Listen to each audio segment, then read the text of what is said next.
ایک قصہ مجھے یاد آیا ہے۔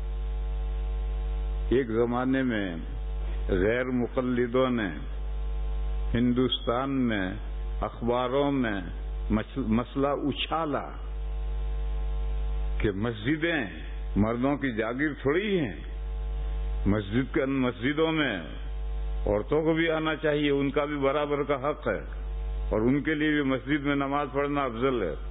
یہ اخبارات میں بہت مسئلہ اچھالا، تو دوسرے جو حنفی تھے انہوں نے جوابات بھی دیے، شوافی نے جوابات بھی دیے، مالکیہ نے جوابات بھی دیے۔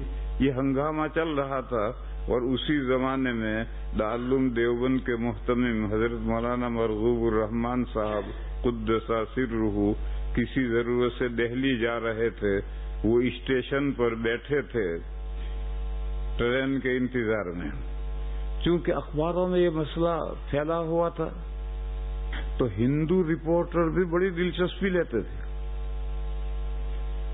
تو ایک ہندو رپورٹر اتفاق سے ادھر اسٹیشن پر پلیٹ فارم پر آ گیا۔ وہ تو بھٹکتے رہتے ہیں، یہ رپورٹر تو ہر طرح بھٹکتے رہتے ہیں، خبریں ٹٹولتے ہیں۔ تو اس نے دیکھا کہ محتمم صاحب تشریف فرما ہے، تو اس نے آ کر کہا کہ حضرت میں آپ کا انٹرویو لینا چاہتا ہوں۔ تو حضرت نے فرمایا لے لو بھائی۔ اس نے پہلا سوال کیا کہ عورتیں مسجد میں آ سکتی یا نہیں آ سکتی؟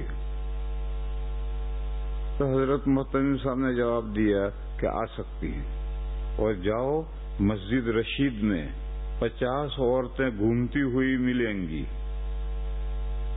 یہ نئی مسجد رشید بنی تھی، وہ مرد اور عورتیں اس کو دیکھنے کے لیے آتے تھے۔ اب عورتوں کے لیے دیکھنے کے لیے آنا ممنوع، مرد آ سکتے، آؤ دیکھو مرد، لیکن عورتیں نہیں آئیں گی۔ کیوں نہیں آئیں گی؟ عورتیں دارالعلوم میں آ سکتی ہیں اور پورا دارالعلوم گھومیں گی، پھریں گی، دیکھیں گے، لیکن مسجد رشید کا ایریا نہیں دیکھیں گی، اس لیے کہ مسجد رشید کے ایریے میں تہ خانہ ہے، اور تہ خانے میں کمرے ہیں، ان کمروں میں طلبہ رہتے ہیں۔ تو ایک آدھ واقعہ ایسا پیش آیا جو نامناسب تھا۔ وہ تہ خانے میں ان کمروں کے اندر کوئی شکایت کی بات آئی، کسی کمرے میں کوئی عورت مسجد دیکھتی اس نے کمرے میں گئی، کوئی ایک آدھ واسطہ پیش آیا۔ اس واقعے کے بعد میں پھر مسجد رشید کے ایریے ہی میں عورتوں کا داخلہ ممنوع۔ پورے دارالعلوم میں گھومو، سب جگہ اوپن جگہ ہے، گھومو پھرو دیکھو، لیکن یہ ہڈن ہے، تہ خانہ ہے، اس کی وجہ سے وہاں بند کر دیا۔ تو اس وقت عورتیں آتی تھی، تو حضرت محتمم صاحب نے کہا کہ جاؤ مسجد رشید میں دیکھو 50 عورتیں گھوم رہی ہوں گی۔ تو وہ کہنے لگے سوری میں یہ نہیں پوچھ رہا۔ محتمم صاحب سب سمجھ رہے ہیں۔ کیا پوچھ رہے ہیں پھر آپ؟ کہنا نماز پڑھنے کے لیے عورتیں مسجد میں آ سکتی ہیں یا نہیں آ سکتی؟ تو حضرت محتمم صاحب نے فرمایا کہ ہمارے یہاں کا فتویٰ یہ ہے، اپنے سر پہ نہیں رکھی بات ہے، یہ کہا کہ ہمارے یہاں کا فتویٰ یہ ہے کہ عورتوں کو گھر میں نماز پڑھنی چاہیے، گھر میں نماز پڑھنا افضل ہے۔ اپنی طرف سے نہیں کہا، محتمم صاحب مفتی نہیں ہے، فتویٰ مفتی دے گا، دارالعلوم میں بھی فتویٰ دارالفتہ دے گا، محتمم صاحب فتویٰ نہیں دیں گے۔ تو یہ کہا کہ ہمارے یہاں کا فتویٰ یہ ہے کہ عورتوں کو مسجد میں نماز پڑھنے نہیں آنا چاہیے۔ تو اس نے فوراً کہا بھائی کیوں نہیں آنا چاہیے؟ کیا مسجدیں مردوں کی جائیداد ہیں، جاگیر ہیں کہ مرد ہی نماز پڑھنے آئے، عورتیں نہیں آئیں؟ یہی وہ سوال کرنا تھا اسے۔ تو حضرت محتمم صاحب نے فرمایا کہ مسجدیں مردوں کی جاگیر نہیں،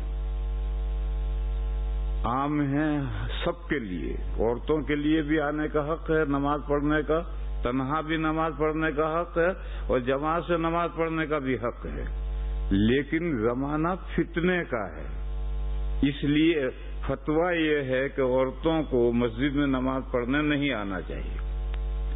تو وہ کہنے لگے فتنے کا فتنہ؟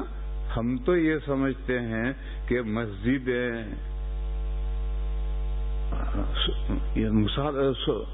امن کی جگہیں ہیں، اور آپ کہتے ہیں کہ مسجدوں میں فتنہ ہے.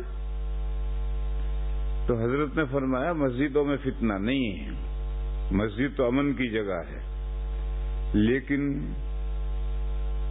ہر عورت مسجد کے قریب بسی ہوئی نہیں ہے. کوئی عورت قریب ہوتی ہے، کوئی عورت دور ہوتی ہے، اور ہر عورت کو نماز کے لیے مسجد میں لانے والا کوئی مرد اویلیبل ہو یہ بھی ضروری نہیں. اور ہمیشہ ہماری 3 نمازیں اندھیرے میں آتی ہیں، 2 نمازیں روشنی میں آتی ہیں. مغرب میں جب آتا ہے تو روشنی ہوتی ہے، لوٹتا ہے تو روشنی ختم. عشاء میں تو آتے جاتے اندھیرا ہوتا ہے. فجر میں جب آتے ہیں تو اندھیرا ہوتا ہے، جب جاتے ہیں تو روشنی ہو جاتی ہے. تو ہماری 3 نمازیں اندھیرے میں آتی ہیں. اور بجلی کا ٹھکانہ نہیں، اس کو آپ یہاں نہیں سمجھ سکتے، اس کو وہیں ہندوستان میں آ کر سمجھے. ایک رات میں 1 ماچس ختم ہو جاتی ہے. بجلی بھاگ گئی، موم بتی جلائی، بس جل کر تیار ہوئی اور پھر بجلی بھاگ گئی، اور پھر بجلی آ گئی تو اب پھونک مار کے موم بتی جلا دی، یہ بجھا دی کہ پھر بجلی بھاگ گئی تو پھر ماچس اگلی جلا. ایک رات میں 1 ماچس ختم ہو جاتی ہے. اتنی مرتبہ جاتی ہے اور آتی ہے، اور کوئی اعلان نہیں کرتی کہ میں جا رہی ہوں آ رہی ہوں. تو وہاں کے اعتبار سے حضرت نے فرمایا بجلی کا ٹھکانہ کچھ نہیں ہے، کب آئے کب جائے.